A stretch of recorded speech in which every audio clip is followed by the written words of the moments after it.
اعوذ باللہ من الشیطان الرجیم بسم اللہ الرحمن الرحیم سبحان الذي اسرى بعبده ليلا من المسجد الحرام الى المسجد الاقصى الذي باركنا حوله لنريه من آیاتنا انه هو السمیع البصیر۔ پاک ہے وہ ذات جو اپنے بندے کو راتوں رات مسجد حرام سے مسجد اقصیٰ تک لے گئی، جس کے ماحول پر ہم نے برکتیں نازل کی ہیں تاکہ ہم انہیں اپنی کچھ نشانیاں دکھائیں۔ بے شک وہ ہر بات سننے والی، ہر چیز جاننے والی ذات ہے۔ سورہ بنی اسرائیل کی پہلی آیت کل بھی پڑھی گئی تھی، آج بھی پہلی آیت پڑھی گئی ہے۔ کل میں نے آپ کے سامنے ذکر کیا تھا کہ معراج کا واقعہ دو حصوں میں تقسیم کیا گیا تھا۔ کل آپ کے سامنے ذکر کیا گیا کہ معراج کے دو حصے ہیں۔ پہلا حصہ مکے سے بیت المقدس تک کا، پہلا حصہ معراج کا مکہ سے بیت المقدس تک کا، اور دوسرا حصہ بیت المقدس سے آسمانوں کی سیر تک کا حصہ تھا۔ کل میں نے آپ کے سامنے ذکر کیا تھا کہ نبی کریم صلی اللہ علیہ وسلم نے دو گانا نماز تمام انبیاء کرام کو اور ملائکہ کو پڑھائی، اور نماز سے فراغت کے بعد نبی کریم صلی اللہ علیہ وسلم کے لیے آسمان سے سیڑھی لائی گئی، جو زبرجد اور جو ہے قیمتی سیڑھی تھی، زبرجد اور زمرد سے بنی ہوئی سیڑھی تھی۔ وہ جبریل علیہ السلام وہ سیڑھی لائے، نبی کریم صلی اللہ علیہ وسلم اس سیڑھی کے ذریعے سے آسمان اول پر تشریف لے گئے۔ حضرت جبریل علیہ السلام نے آسمان اول کا دروازہ کھلوایا تو آسمان اول کا جو دربان فرشتہ تھا اس نے پوچھا کہ آپ کون ہیں؟ تو حضرت جبریل علیہ السلام نے عرض کیا میں جبریل ہوں، آپ کے ساتھ کون ہے؟ تو حضرت جبریل علیہ السلام نے کہا کہ میرے ساتھ نبی کریم صلی اللہ علیہ وسلم ہیں۔ تو فرشتوں نے پوچھا کیا وہ بلائے گئے ہیں؟ تو حضرت جبریل علیہ السلام نے کہا ہاں وہ بلائے گئے ہیں۔ چنانچہ آسمان اول کا دروازہ کھولا گیا، فرشتوں نے نبی کریم صلی اللہ علیہ وسلم کا استقبال کیا۔ آسمان اول پر حضرت آدم علیہ السلام سے ملاقات ہوئی۔ حضرت آدم علیہ السلام ٹیک لگائے بیٹھے تھے، اور حضرت آدم علیہ السلام کے بارے میں تو بڑے لمبے چوڑے 60 ہاتھ لمبے تھے حضرت آدم علیہ السلام، اور گندمی رنگ ان کا چہرہ تھا۔ تو حضرت آدم علیہ السلام نے استقبال کیا، نبی کریم صلی اللہ علیہ وسلم نے ان کو سلام کیا، انہوں نے استقبال کیا، اور مرحبا بابن الصالح، مرحبا بابن النبی، نبی صالح انہوں نے کہا، استقبال کیا یہ کہہ کر کے۔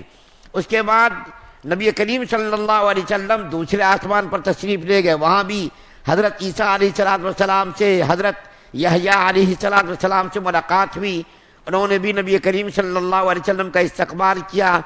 دوسرے آسمان کے فرشتوں نے بھی پوچھا کہ آپ کے ساتھ کون ہیں؟ تو یہی جواب دیا گیا۔ پھر تیسرے آسمان پر تشریف لے گئے، چوتھے آسمان پر تشریف لے گئے، پانچویں آسمان پر حضرت ہارون علیہ السلام سے ملاقات ہوئی، انہوں نے بھی استقبال کیا۔ چھٹے آسمان پر حضرت موسیٰ علیہ السلام سے ملاقات ہوئی، تو حضرت موسیٰ علیہ السلام نے بھی استقبال کیا۔ ساتویں آسمان پر حضرت ابراہیم علیہ السلام سے ملاقات ہوئی۔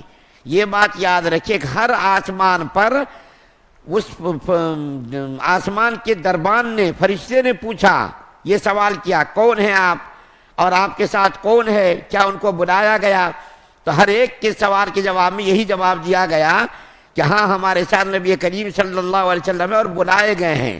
ساتویں آسمان پر حضرت ابراہیم علیہ السلام سے ملاقات ہوئی، جو بیت المعمور سے ٹیک لگائے ہوئے تھے۔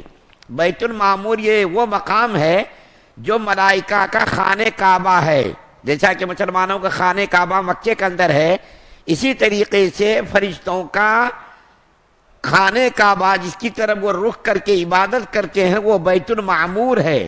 بیت المعمور سے حضرت ابراہیم علیہ السلام ٹیک لگائے بیٹھے تھے۔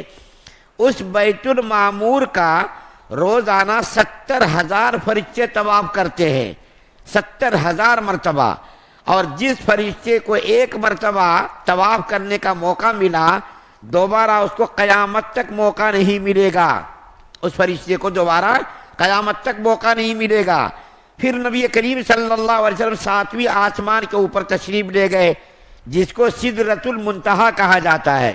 سورہ نجم کے اندر اس کا ذکر کیا گیا ہے۔ سدرہ کہتے ہیں بیری کے درخت کو، اور منتہا کہتے ہیں آخری درجے کو۔ اوپر سے جب اللہ کا کوئی حکم آتا ہے تو وہی منتہا پر آ کر کے رکتا ہے وہ، پھر اس کے بعد زمین پر وہ حکم آتا ہے، اور نیچے سے جب کوئی چیز جاتی ہے تو وہ بھی وہاں سدرۃ المنتہا پر جا کر کے رک جاتی ہے وہ چیز، اس کے بعد پھر وہ چیز آگے جاتی ہے۔ نبی کریم صلی اللہ علیہ وسلم سدرۃ المنتہا پر تشریف لے گئے، یہیں سے آپ نے جنت کا مشاہدہ کیا، دوزخ کا مشاہدہ کیا۔ پھر یہاں سے جب آپ اوپر تشریف لے گئے تو صریف الاقلام یعنی قلم چلنے کی آواز آ رہی تھی۔ جہاں تقادیر یعنی تقدیر اور تدابیر کے لکھنے پر فرشتے متعین تھے، ان فرشتوں کے لکھنے کی آواز قلم کی آ رہی تھی۔ نبی کریم صلی اللہ علیہ وسلم وہاں تشریف لے گئے۔ جب وہاں تشریف لے گئے تو اس کے آگے حضرت جبریل علیہ السلام نے جانے سے انکار کر دیا کہ اب آگے میں نہیں جا سکتا، آگے جانے کی میری ہمت نہیں ہے۔ تو نبی کریم صلی اللہ علیہ وسلم نے ارشاد فرمایا کہ تم میری رفاقت اور میری دوستی کا حق ادا کہاں کر رہے ہو، یہاں سے تم چھوڑ دے رہے ہو میرا ساتھ۔ تو حضرت جبریل علیہ السلام نے کہا کہ یا رسول اللہ، اگر میں ایک پر کے برابر بھی یہاں سے آگے گیا تو میرے سارے پر جل جائیں گے، آگے اب آپ کا مقام ہے، آگے میں نہیں جا سکتا۔ چنانچہ نبی کریم صلی اللہ علیہ وسلم کے لیے ایک سواری لائی گئی جس کا نام رفرف ہے، وہ سواری لائی گئی۔ نبی کریم صلی اللہ علیہ وسلم آگے اللہ تعالیٰ کی زیارت کے لیے تشریف لے گئے، اور اللہ تعالیٰ سے آپ نے ملاقات کی، راز و نیاز کی باتیں ہوئی۔ کیا بات ہوئی یہ اللہ کو معلوم، ہمارے نبی کو معلوم، ہم لوگوں کو معلوم نہیں۔ نبی کریم صلی اللہ علیہ وسلم کی خدا تعالیٰ سے بات چیت ہوئی براہ راست بغیر حجاب کے۔ اللہ تعالیٰ کو نبی کریم صلی اللہ علیہ وسلم نے دیکھا، مشاہدہ کیا، اللہ تعالیٰ کا دیدار کیا اور بات چیت ہوئی۔ خلاصہ کلام یہ ہے کہ اللہ تعالیٰ نے نبی کریم صلی اللہ علیہ وسلم کو بطور تحفہ 3 انعامات عطا کیے۔ نبی کریم صلی اللہ علیہ وسلم کو بطور تحفہ کے 3 انعامات اللہ تعالیٰ نے عطا کیے، اور وہ ان میں سے ایک انعام کیا ہے؟ 50 وقت کی نماز۔ لیکن بار بار حضرت موسیٰ علیہ السلام کی سفارش پر نبی کریم صلی اللہ علیہ وسلم اللہ تعالیٰ کے پاس گئے اور جا کر کے نماز کے اندر تخفیف کرائی، کمی کرائی، تو 45 نمازیں کم ہو گئی، 5 نمازیں رہ گئی۔ تو یہ 5 نماز کا تحفہ اللہ تعالیٰ نے نبی کریم صلی اللہ علیہ وسلم کو معراج کے موقع پر عطا کیا۔ یہ بہت بڑا تحفہ عطا کیا۔ اللہ تعالیٰ نے ارشاد فرمایا لا تبدیل لکلمات اللہ، کہ اللہ تعالیٰ کے کلمات تبدیل نہیں کیے جاتے۔ اللہ تعالیٰ نے پہلے 50 نمازیں فرض کی تھی، لیکن نبی کریم صلی اللہ علیہ وسلم کے بار بار جانے سے اللہ تعالیٰ نے 45 نمازیں کم کر دی۔ تو اللہ تعالیٰ نے آواز دی، وہی نازل کی، اے میرے محبوب، آپ کے امت میں سے جو 5 وقت کی نماز ادا کرے گا اس کو میں 50 وقت کی نمازوں کا ثواب عطا کروں گا۔ میرے کلمات تبدیل نہیں کیے جاتے۔ حکم کے اعتبار سے وہ 5 نماز ہے، لیکن ثواب کے اعتبار سے 50 نمازوں کا اس کو ثواب میں دوں گا۔ دوسرا انعام کیا تھا؟ سورہ بقرہ کی آخری 2 آیات۔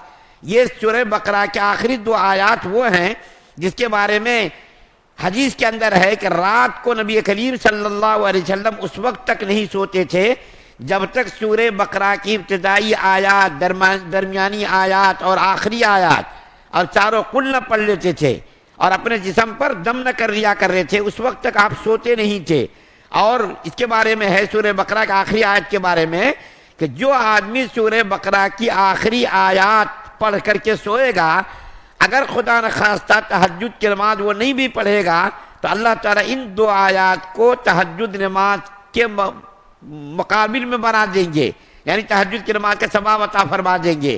اور یہ تیسرا انعام یہ اللہ نے عطا فرمایا کہ نبی کریم صلی اللہ علیہ وسلم سے اللہ تعالیٰ نے وعدہ کیا کہ آپ کا امتی جو میرے پاس آئے گا شرک نہیں کرے گا، شرک جو کرے گا اس کی تو بخشش نہیں ہے، لیکن اگر وہ شرک کر کے نہیں آئے گا، گناہ کبیرہ کا ارتکاب بھی کر کے وہ آئے گا، تو میں اس کو بخش دوں گا.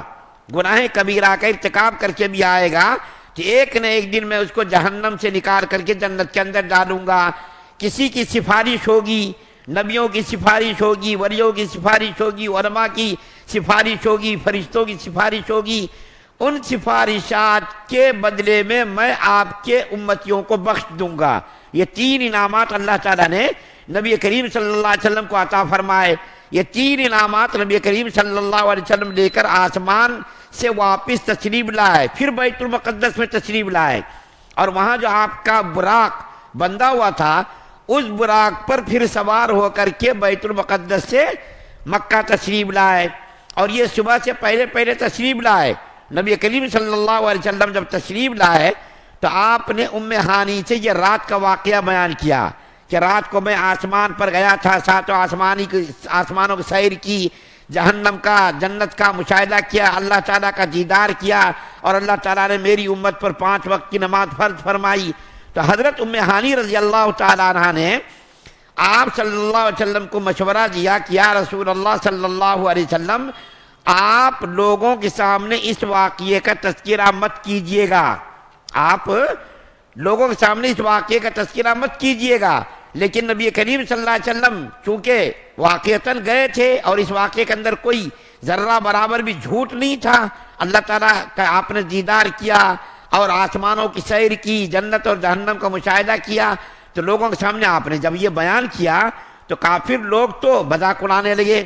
مسلمانوں کا ایمان تو بڑھ گیا، کافروں کو مذاق کرنے کا موقع مل گیا کہ اتنی تھوڑی مدت میں 7 آسمان کی سیر کرنا، جنت کا مشاہدہ کرنا، دوزخ کا مشاہدہ کرنا، اللہ تعالیٰ کا دیدار کرنا، بیت المقدس جو ہزاروں کلومیٹر مکہ سے دور ہے رات کے تھوڑے حصے میں جانا، یہ تو عقل سے بالکل بعید بات ہے. کفار مذاق اڑانے لگے.